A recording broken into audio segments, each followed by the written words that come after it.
마태복음 13장 31절에서 32절까지 말씀입니다.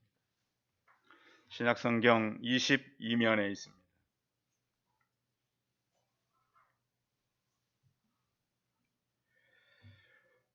마태복음 13장 31절, 32절 말씀을 봉독해 드리겠습니다. 또 비유를 들어 이르시되 천국은 마치 사람이 자기 밭에 갖다 심은 겨자씨 한 알 같으니 이는 모든 씨보다 작은 것이로되 자란 후에는 풀보다 커서 나무가 되며 공중의 새들이 와서 그 가지에 깃들이느니라. 아멘. 우리 옆 사람과 서로 인사하겠습니다. 만나서 반갑습니다. 예, 감사합니다. 1월 둘째 주일 이렇게 날씨가 아직 좀 춥지만 먼 데서 이렇게 오셔서들 감사합니다. 오늘 우리가 이제 이 마태복음 13장 말씀을 굉장히 짧게 읽어드렸는데요. 목사님이 짧게 읽었으니까 설교도 짧겠지 혹시 그렇게 기대하실 수 있는데 여전히 메시지 시간은 똑같은 분량으로 준비를 합니다. 오늘 같이 이제 나누려고 하는 것은 겨자씨에 대한 이야기입니다. 그런데 이 겨자씨는 한국교회에서 초창기에 많이 오해했던 부분들이 있었습니다. 예수님께서는 굉장히 흔한 채소류의 씨앗을 가지고 우리가 한국교회에서 처음에 천국 그러면 죽어서 가는 천국을 많이 생각했었는데요. 여기서 이제 말씀하는 이 천국의 개념은 굉장히 넓은 광범위한 범위의 천국을 말합니다. 그러니까 이 말씀을 나누면서 이 하나님 나라로 이제 요즘에 이제 설명을 하죠. 그래서 이 나라는 우리가 이제 살다가 최종적으로 가는 그 천국이 아니라 더 확장된 하나님 나라의 관점에서 이 말씀을 나눠야 됩니다. 겨자씨처럼 이 비유를 오해한 이 나라도 없을 것입니다. 우리나라가.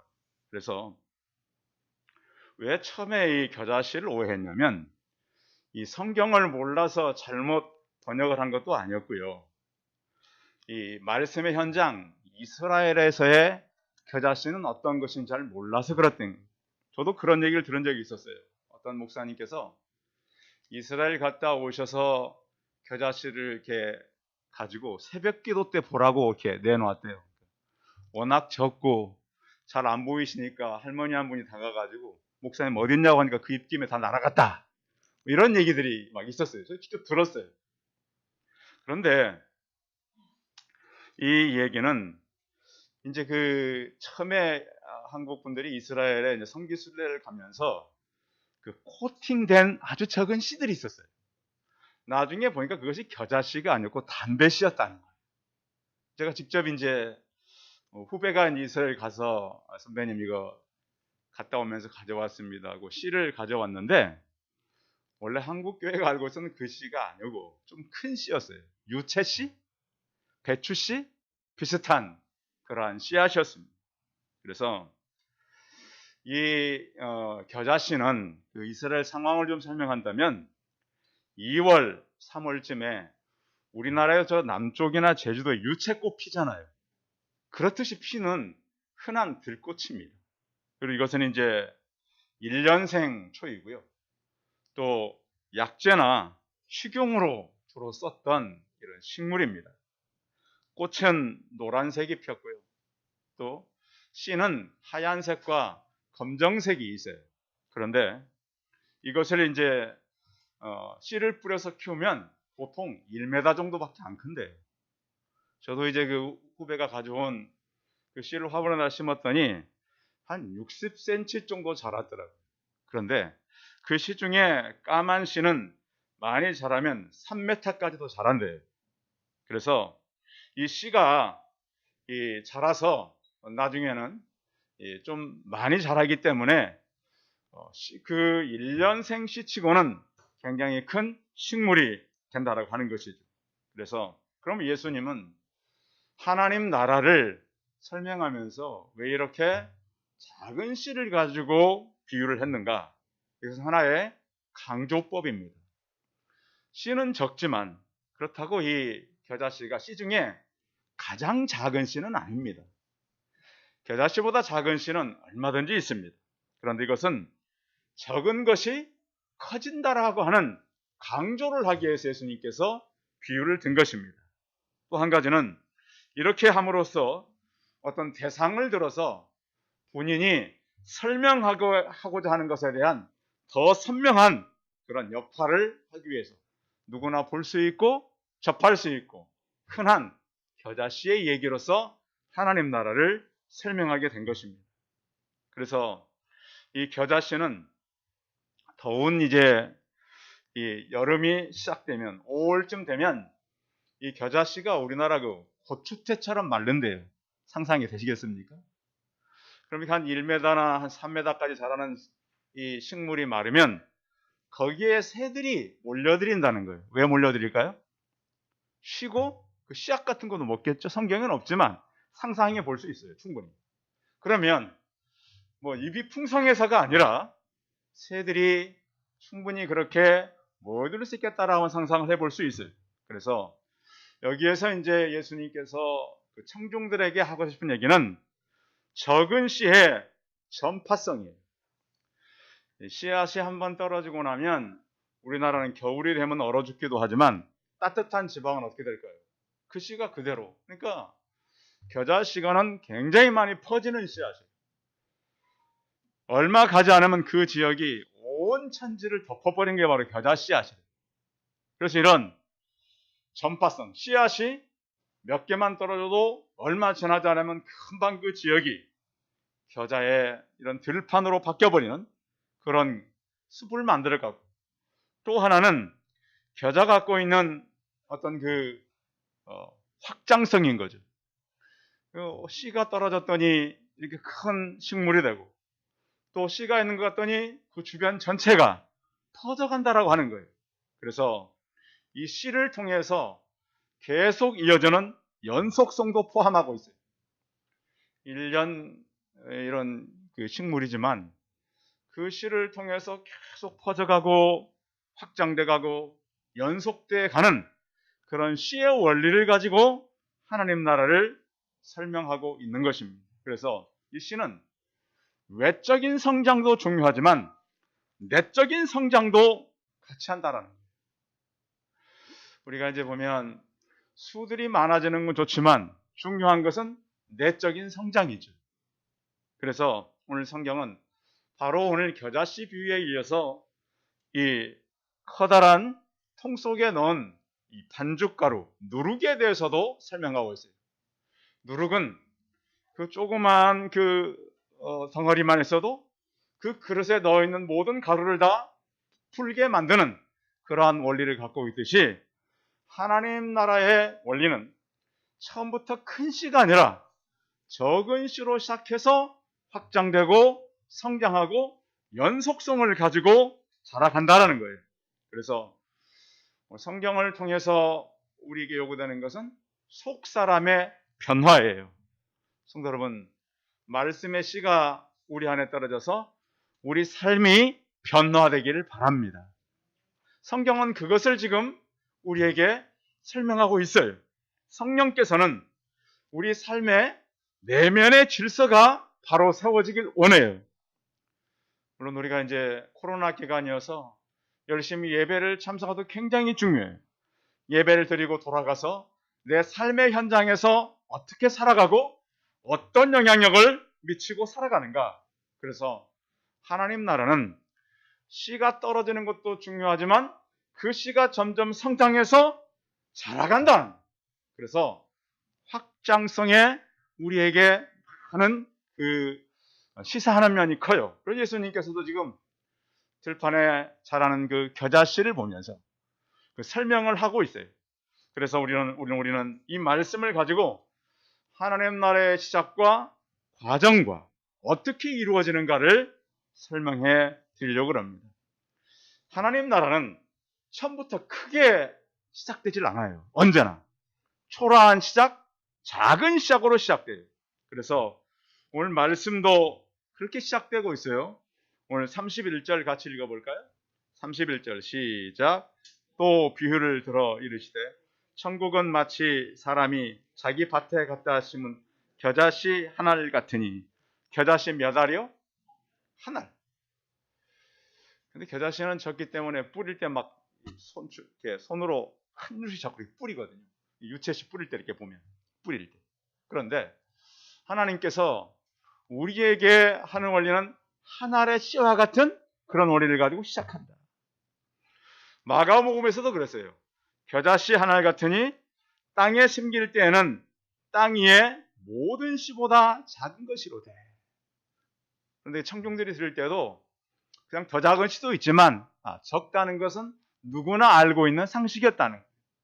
누가복음에 보면 마치 사람이 자기 채소밭에 갖다 심은 겨자씨 한 알 같으니. 그래서 이 하나님 나라 이 원리는 굉장히 적게 시작이 된다.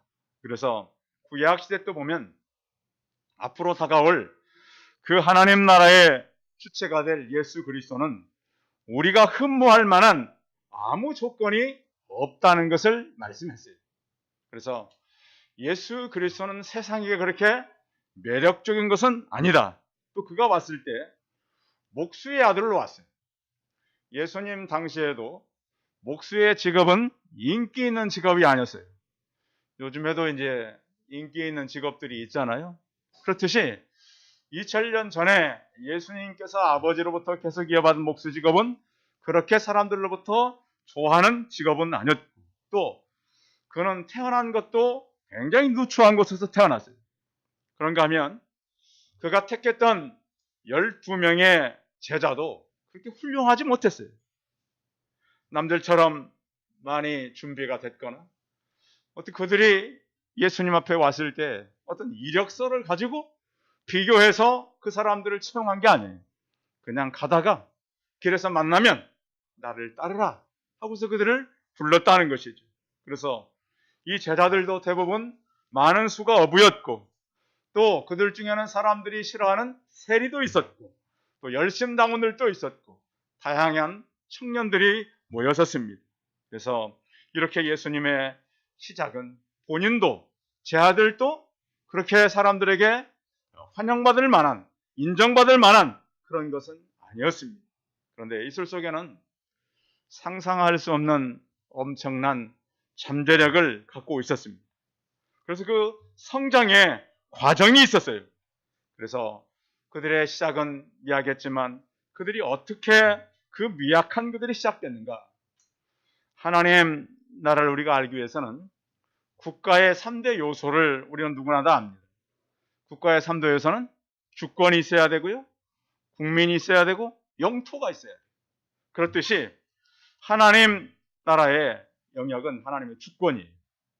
그래서 우리는 우리의 주권으로 살아가는 것이 아니라 신본주의의 주권으로 살아가는 거예요. 예수 믿는 사람들.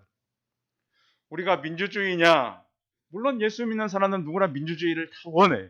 그런데 이 하나님 나라의 법은 철저하게 신본주의예요. 그 말씀에 따라 살아야 되는 거예요.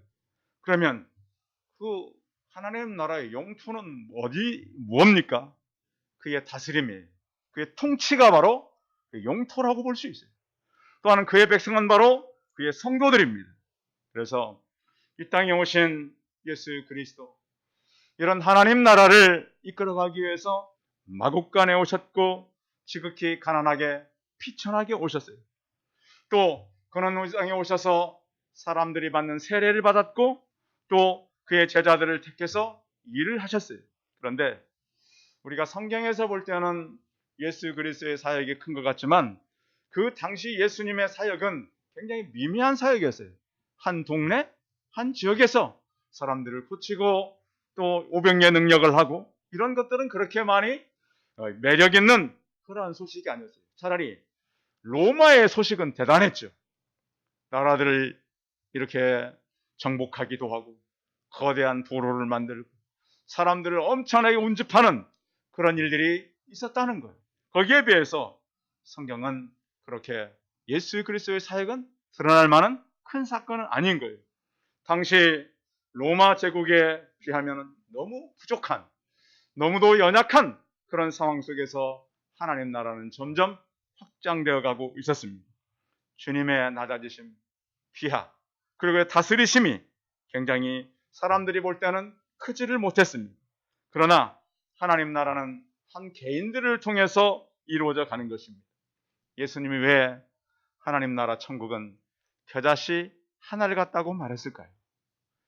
성도 여러분, 우리 한 사람 한 사람이 하나님의 씨앗이 되고 적은 하나님 나라의 미미한 시작 같지만 하나님은 우리를 통해서 크게 역사하시는 작은 출발이 나인 것을 믿음으로 바라보고 살아가는 성도들이 되시기 바랍니다.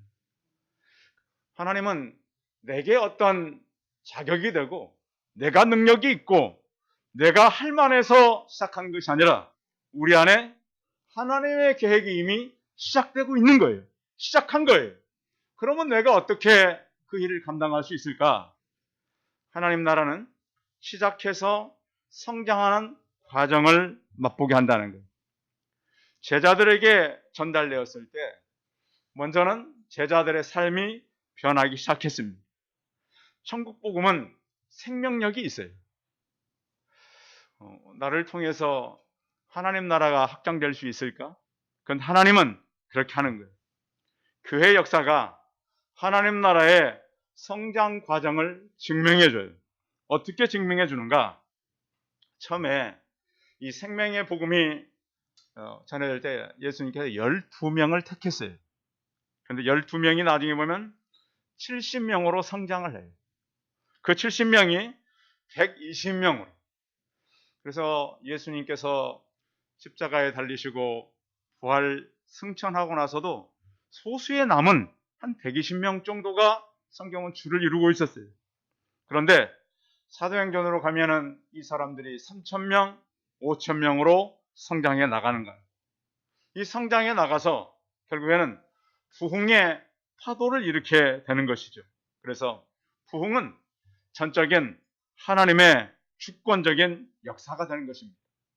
그런데 또 언제 또 역사적으로 계속 부흥이 일어났냐면 도덕적으로, 영적으로 퇴폐됐을 때, 무너졌을 때 부흥의 역사가 계속 일어났습니다. 구약시대 때도 보면 영적으로 다시 일어난 때가 히스기야 때, 영적으로 이스라엘이 많이 무너졌을 때 하나님은 히스기야 왕을 통해서 일으키셨고, 또 미국에도 청교도들이 건너가고 100여 년이 넘었을 때 18세기 때 다시 대각성운동이 시작됩니다. 그러면 우리나라에도 언제 그러면 대각성운동이 있었는가? 처음에 선교사님들이 이 땅에 왔을 때 거의 선교는 했지만 부흥이 미미했습니다. 20년이 지나고 평양의 선교사였던 하디 선교사가 회개하고 일어날 때 다시 한번 회개운동이 있었고, 그때가 1907년입니다. 길선주 목사님이 나타나서 우리가 회개해야 된다. 그래서 교회에 회개운동이 일어난 거예요. 또한 많은 사람들이 이렇게 우리가 살아갈 수 없다, 다시 하나님 앞에 서야 된다라고 하고 할 때의 교회는 부흥하고 성장해 갔던 것을 알 수 있습니다. 이 대한민국 교회는 세계 역사에 유례 없는 그러한 이 부흥의 역사가 있었던 특별한 사건이 있는 이 나라입니다. 이 땅에 선교사가 이제 그 전에 장가지고 왔던 분들 말고 오셨던 것은 1885년 4월 5일 부활절에 언더우드 선교사가 온 것을 기준으로 합니다. 이들이 왔었지만 거의 70년 동안 크게 성장하지 못했어요. 그래서 그럼 언제부터 한국교회는 성장해 갔는가? 일본 강점기 이후부터 성장해 갔어요. 그 역사를 제가 조사해 보니까 1930년대 그때 이제 보면 많아야 봐야 그때 한 2, 30만이었어요. 그래서 해방 이후부터 한 40만 정도, 60년대 돼서 이제 한 60만 정도. 그래서 60만이 70년대를 가면서 이제 거기 120만, 200만. 그래서 70년대를 넘으면서 거의 300만으로 사람들이 회개하고 돌아옵니다. 그런 다음에 80년대 가서 600만에서 90년대 오면서 1000만의 성도가 되는데 이것이 140년이 걸렸습니다. 그래서 우리는 이 복음의 확장성에 대해서 이 모든 것의 역사는 하나님께서 하십니다. 그런데 90년 이후로 거의 한 20년, 30년 되도록 다시 정체되어 있습니다. 왜 기독교 복음은 계속 성장하다가 정체가 될까? 물론 인구의 어떤 감소라든지 경제적 어려움이 거기에 이제 원인이 될 수 있습니다. 그런데 하나님께서는 지금 우리나라는 잠시 멈추고 있지만 어디에선가부터는 계속 복음은 성장하고 있다는 것입니다. 기독교 복음은 어떤 사람을, 특별한 사람을 정하진 않고 특별한 나라를 정해서 들어가는 것이 아니라 하나님의 역사 가운데 모든 것이 진행되는 것입니다. 성장의 과정을 통해서 대한민국의 복음이 전해진 것처럼 하나님은 또 다른 나라들로 지금 복음을 전하고 계십니다. 하나님 나라는 이렇게 성장할 때가 있는가 하면 완성할 때가 있습니다. 예수님은 그 예수 그리스도를 아는 사람들에게 가치관을 바꿉니다. 우리는 하나님을 믿고 우리의 가치관이 점점 변해가길 바랍니다. 우리는 어떤 가치관을 갖고 있습니까? 나의 성공, 나의 영광, 또 나의 건강, 나의 어떤 미래, 이런 것에 대해서 관심이 참 많아요. 그런데 초대교회가 300년을 지나서 로마 문화권에서 속해서 이 로마와 함께 멸망하지 않고 기독교는 또 다른 모습으로 성장해 갔어요. 로마가 기독교가 국교였는데요. 로마가 무너질 때 기독교는 무너지지 않았어요. 가장 염려했던 이민족을 통해서 다시 일어났어요. 그러니까 하나님은 그 나라가 없어져도 우리나라가 조선시대 때 복음을 받아들인 거 아니겠습니까? 그 정권이 무너지고 물론 이 땅은 그대로 있지만 하나님은 대한민국 시대에 더 뜨겁게 복음을 일어나게 하셨다라는 거예요. 겨자씨가 적지만 그 씨가 자라서 큰 열매가 되고 공중의 새들이 와서 깃들이듯이 하나님의 천국 완성은 계속 이어진다라고 하는 것입니다. 하나님께서는 이런 가운데서도 믿는 성도와 불신자들을 나누어 가신다는 거예요. 완성된 하나님 나라는 요한계시록은 이렇게 표현하고 있습니다. 또 내가 새 하늘과 새 땅을 보니 처음 하늘과 처음 땅이 없어졌다. 바다도 다시 있지 않더라. 또 내가 보매 거룩한 성 새 예루살렘을 보니 하나님으로부터 하늘에서 내려오니 그 준비한 것이 신부가 남편을 위하여 예비한 것 같더라 그랬습니다. 내가 들으니 보좌에서 큰 음성이 나서 하나님의 장막이 사람들과 함께 있음에 하나님이 그들과 함께 계시리니 그들은 하나님의 백성이 되고 하나님은 친히 그들과 함께 계셔서 모든 눈물을 그 눈에서 닦아주시니 다시는 사망이 없고 애통하는 것이나 곡하는 것이나 아픈 것이 다시 있지 아니하리니 처음 것은 다 지나갔습니다. 이렇게 하나님 나라는 완성의 때를 이루어가고 있는 것입니다. 우리가 살아가는 세상은 죄와 불의가 가득한 곳입니다. 그런데 이러한 죄가 불의가 된 곳에 우리는 소망을 가지고 감사, 그 나라를 다시 맛보고 체험하고 누리며 살기를 성경은 원합니다. 성경은 그래서 이 이후에 이들이 자라서 결론을 이렇게 말하고 있는 것입니다. 32절 같이 읽어봅니다. 32절 시작. 이는 모든 씨보다 작은 것이로되 자란 후에는 풀보다 커서 나무가 되매 공중의 새들이 와서 그 가지에 깃들이느니라. 아멘. 마가복음에는 이렇게 기록되어 있습니다. 심긴 후에는 자라서 모든 풀보다 커지매 큰 가지를 내나니 공중의 새들이 그 그늘에 깃들일 만큼 되느니라. 또 누가복음 13장 19절에 보시면 자라서 나무가 되어 공중의 새들이 그 가지에 깃들였느니라. 그래서 이 복음서에서는 점점 자라서 결국 새들이 날아서 깃들을 정도로 확장해 갔다라고 하는 것입니다. 하나님 나라는 지금도 확장해 가고 있는데요. 지금 그 아시아, 우리나라 외에 또 중동 이런 나라들 가운데 복음이 지금 확장돼 가는 나라가 있습니다. 네팔 같은 나라는 지금도 굉장히 복음이 성장하고 있고요. 중국은 굉장한 성장세를 보이고 있습니다. 교회를 저렇게 없애고 성경책을 불태워도 앞으로 지금의 이 기독교 성장수에 의하면 2030년쯤 가면 기독교 인구가 가장 많은 나라는 바로 중국이 될 것이라고 이 성경을 연구하는 사람들이 지금 예견하고 있습니다. 네팔, 내몽골 이 지역들은 지금 인구 증가수보다 기독교인 증가수가 지금 더 높아지고 있습니다. 이 땅에 많은 사람들이 왜 교회가 있어야 돼? 이렇게 막 얘기하는 사람도 있어요. 최근에 보면 뉴스에 어떤 목회자들의 잘못된 어떤 그 윤리적인 문제, 또 교회 안에 어떤 물질적인 그런 문제들이 뉴스를 통해서 많이 나타나고 있습니다. 그런데 교회가 사라진다면 이 시대는 암흑기로 접어듭니다. 교회는 음부의 권세가 이길 수 없습니다. 교회는 사단의 권세를 무너뜨리고 택한 사람들에게 영향을 주는 유일한 곳입니다. 주님은 그의 재림을 통해 완성될 하나님 나라를 바라보면서 이 겨자씨 비유를 한 것입니다. 우리는 주님께서 천사들이 다시 주님과 함께 이 땅에 오는 날 그분을 바라보고 우리는 환영할 것이고 복음의 성장력은 강해져서 땅끝까지 확장될 것입니다. 우리들 복음 가지고 있는 복음은 세상을 향해서 우리가 나가야 되고 이 천국 복음이 나 한 씨앗으로 인해서 계속 퍼져나가길 바랍니다.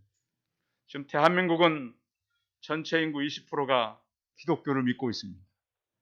그래서 보십시오. 요즘 보면은 제가 어릴 때만 해도 기독교인들의 입지는 굉장히 좁았습니다.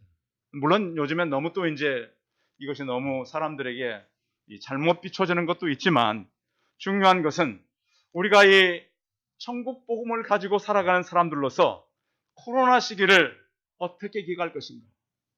오늘 상반기가 지나면 코로나는 많이 사라질 거라 그러지만 우리는 우리 미래를 알 수 없습니다. 중요한 것은 이런 때 감염 때문에 우리가 예배 참석을 등한시하거나 또 하나님 믿는 섬김에 대해서 전보다 더 약해지면 안 된다는 것입니다. 과거에도 하나님을 섬기다가 예배 드리기가 힘들었던 때가 있었습니다. 일제강점기 때도 그렇고요. 전쟁의 때도 예배를 함부로 드릴 수 없는 때가 있었습니다. 그런데 하나님 나라는 굉장히 나한 사람의 적은 것으로 시작된다는 걸 아십니다.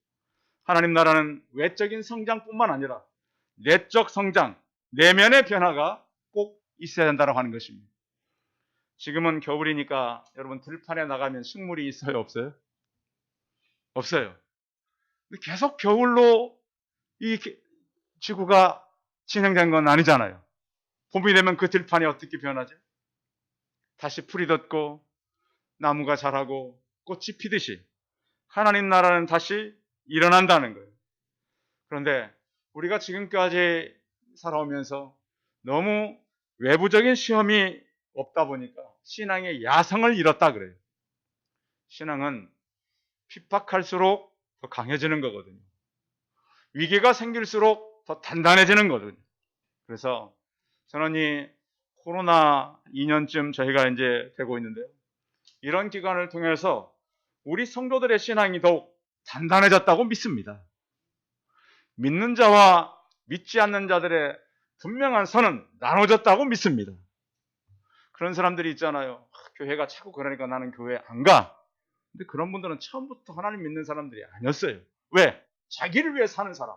그런데 오늘 성경은 겨자씨 하나를 통해서 그 씨가 떨어지면 분명히 그것은 자라고 새들이 깃들을 정도의 성장을 가지고 있고 연속성과 확장성과 그가 가지고 있는 전파성이 있다라고 예수님은 말씀하고 있습니다.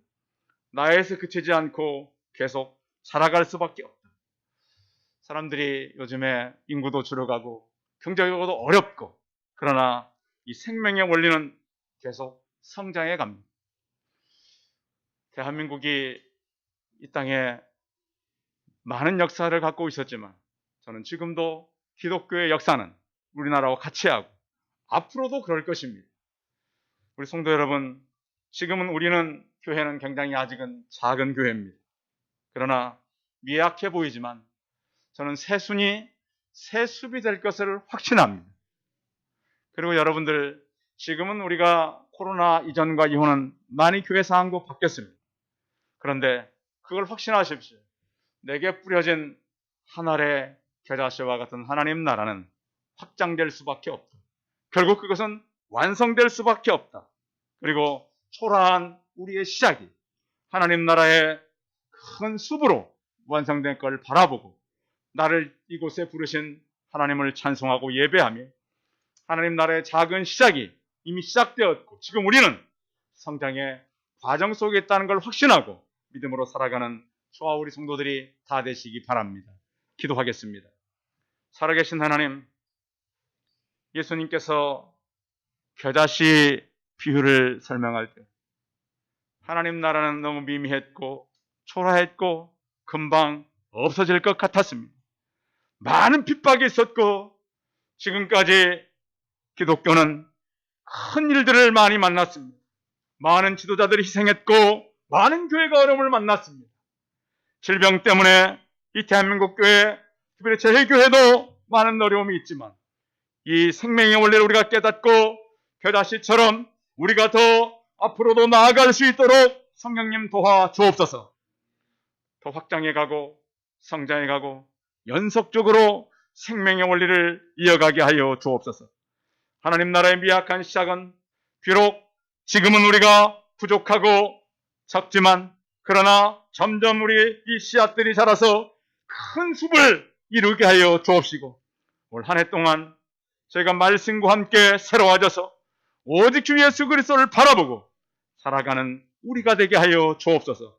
주 예수 그리스도의 이름으로 기도하였습니다. 아멘. 예, 광고 말씀드리겠습니다. 아직도 코로나 질병이 계속 있으니까요. 마스크 쓰시는 거, 또 우리 주변에 다니면서 주의하는 거 참고해 주시고, 연말 정산 혹시 지금 몇 분들은 이미 해드렸지만 필요한 분들은 말씀하십시오. 연말 정산은 많이 해드릴 수 있는 상황이 되어 있으니까요. 그래서 연말 정산 필요한 분들 개인적으로 신청해 주시고요. 다른 광고는 주보를 참고하시면 될 것 같습니다. 우리 찬송 508장 하신 후에 축도함으로 예배 마치겠습니다.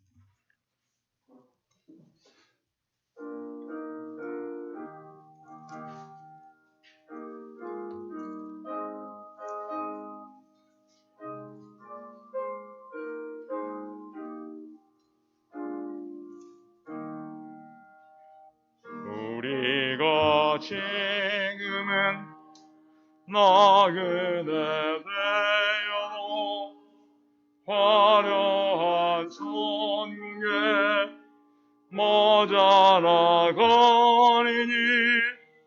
이 세상이 있을 때 주 예수 위하여 끝까지 힘써 일하세. 주 내게 부탁하시는 전사도 흠모하겠네. 화목해 하라신 구주의 말씀을 온 세상 놀래 전하세.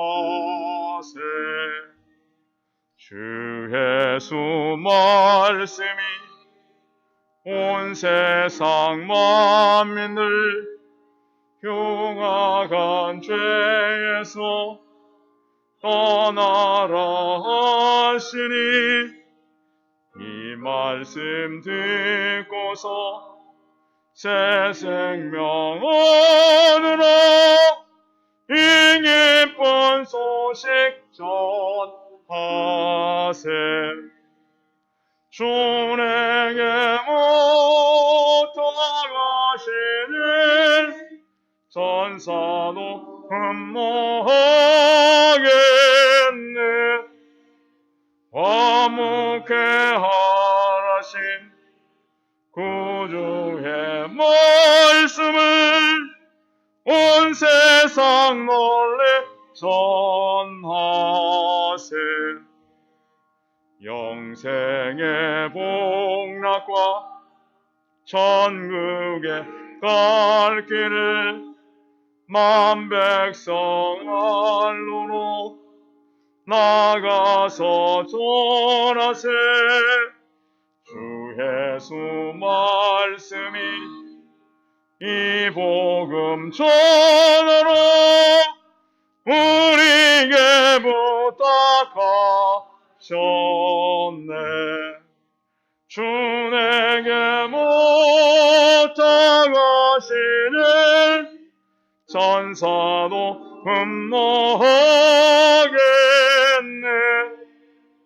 화목해 하라신 구주의 말씀을 온 세상 놀래 전하세. 기도하겠습니다.